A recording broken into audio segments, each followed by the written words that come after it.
How's it, aloha gang? Today we are back at City Mill. We're with Iris. We're in the gardening session because today we're talking about this idea of water conservation. Tell us about what we're doing here, Iris. We're going to actually show you how to put a drip irrigation system. Everybody thinks irrigation is just for like landscaping and stuff, but we can do it for any potted plants also. Drip irrigation actually is so efficient that you will save between 50 and 70% of your water. Tell us about this particular drip watering kit. Okay, we have two watering kits. We have one for raised bed and one for the patio. We're going to show you the patio drip. What a drip irrigation system is it will funnel water from a hose or your wall pipe, and it'll bring it to your plants in a very efficient manner. Now this is where the drip kit starts, right? Yes. This is step one. So this all comes in the kit.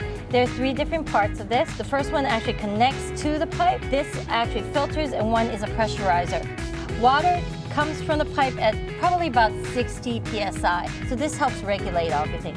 All you need to do is screw it all together and you're good to go. This is called a micro line, and you measure it between your plants. You bring it towards this, you cut it to where you're going to the plant, you run it back up here, and you put on these little micro sprayers here, and that will drip automatically into the plant. How many plants could you be watering or dripping at the same time? The kit actually has enough for 10 plants. It helps save money, obviously, for the consumer.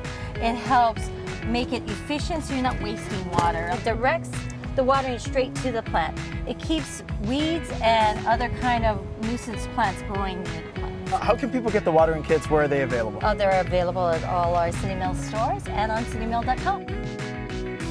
Brought to you by City Mill.